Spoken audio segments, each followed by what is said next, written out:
大家好，欢迎和感谢大家来到我的视频。今天我们要来了解的是甲状腺这个器官和它相关的疾病。甲状腺呢是长在喉头和气管的前外侧，呈现出左右两叶，像个蝴蝶的翅膀的样子。有60%的人呢有中间的这个锥体叶。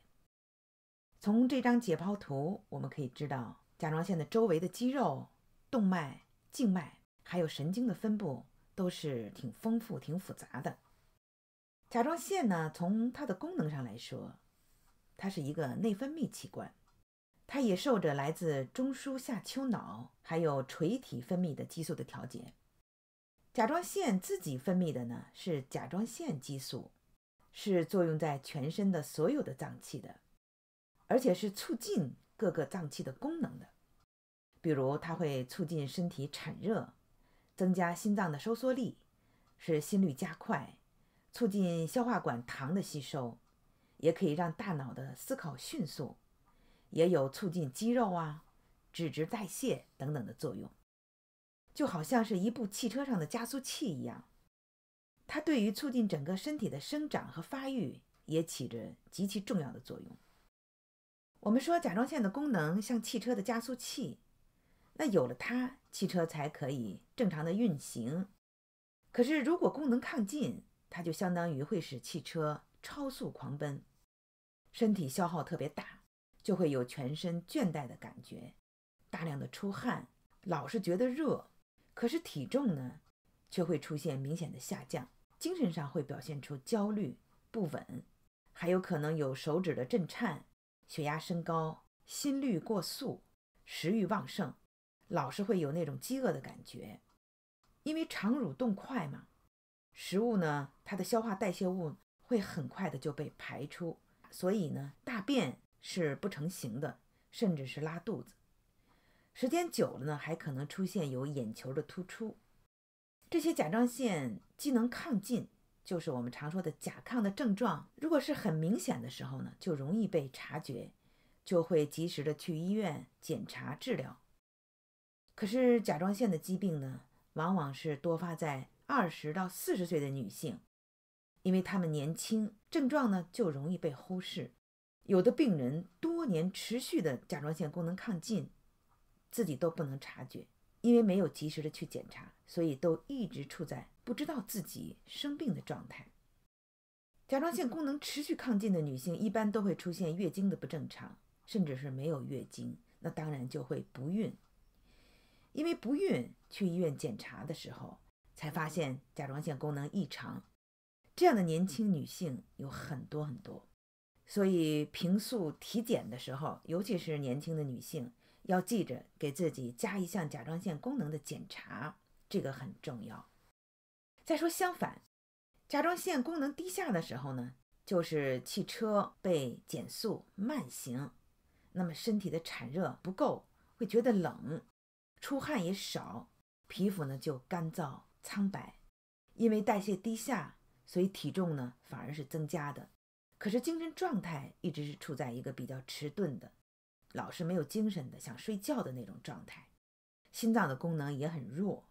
食欲肠蠕动都低下。月经呢，有的是表现为过多，也有的是表现出没有月经，总之是不正常的状态。无论是功能亢进还是低下，这两种情况呢，都可能引起呢小腿的粘液性的水肿。那这个可以让我们身体这部车超速狂奔，也可以低速怠工的究竟是什么呢？我们进一步来看一看它在显微镜下长什么样。它是由很多很多这样的滤泡组成的。滤泡的上皮细胞呢，尤其特别重要。3种甲状腺激素的合成、储藏以及分泌都是和它密切相关的。甲状腺激素其实是有3种，其中一种甲状腺激素 T4， 它占的比例很高，占 98%。T3 呢只占 1.5%， 还有一种是 RT3， 它只占 0.5%。甲状腺激素的合成的主要原料是元素碘，那么在欧洲美国或中国的一些国家的山区，因为碘元素的这个摄取不足，所以呢，甲状腺功能低下以及甲状腺腺肿就成为他们的一种地方病。那甲状腺是不是健康啊？有没有得病？怎么才能知道呢？医生啊，通常用他的手指去触摸有没有肿大，来作为判断的第一步。当然，以后的颈部超声波的经查也是十分有用和普遍的。医生如果触摸到这个甲状腺有肿大，他还要进一步判断一下是什么样的肿大。通常呢，甲状腺的肿大呢，又根据它的情况分为3类。第一种就是弥漫性的，就是整个甲状腺都肿大。第二种呢是结节性的，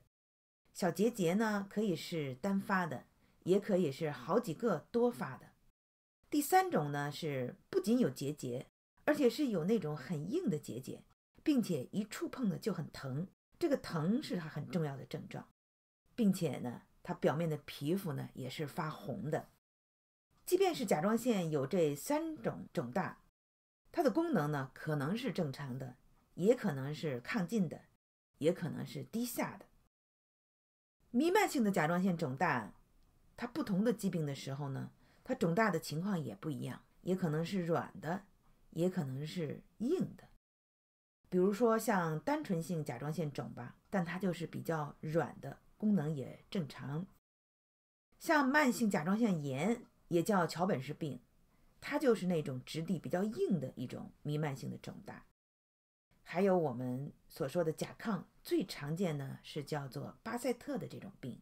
它的肿大呢就表现得比较柔软。还有比如说像无痛性的甲状腺炎呢，它也是一种比较软的那种弥漫性的肿胀。那再说结节性的，单发性的结节性肿大呢，我们用手轻轻的推一推呢，又可以把它分成可动性的和不可动性的。可动性的呢，一般都是良性的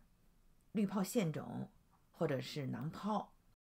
单发的不可动性的这个结节呢，甲状腺癌或者是恶性淋巴瘤的情况呢是比较多见的。多发的结节性肿大里还有一种叫做腺肿样甲状腺肿。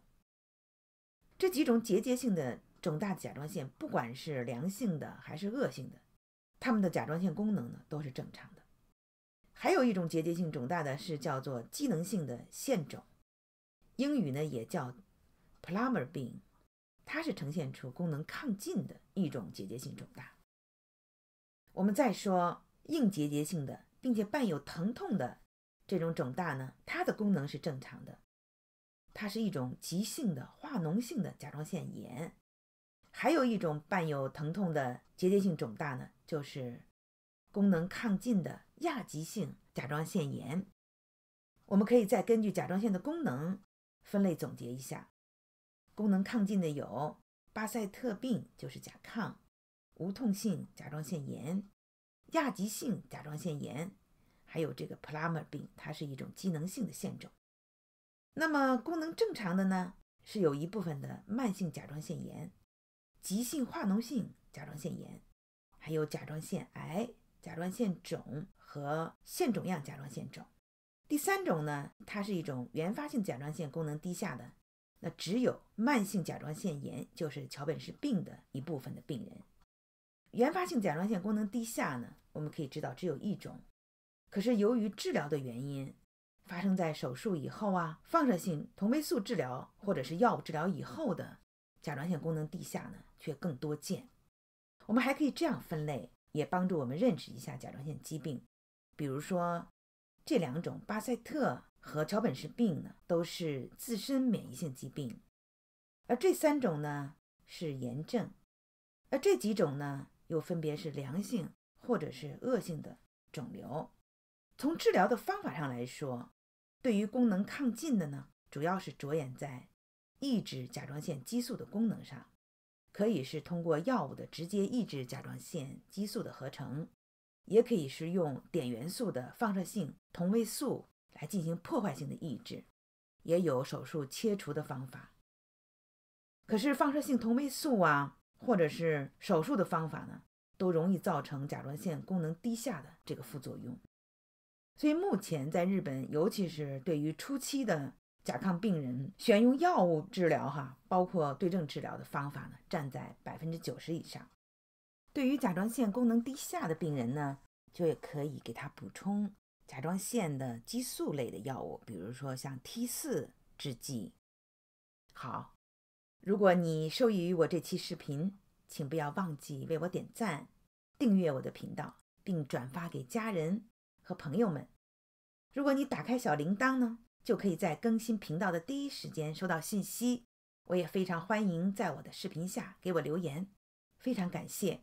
我们下期节目再见。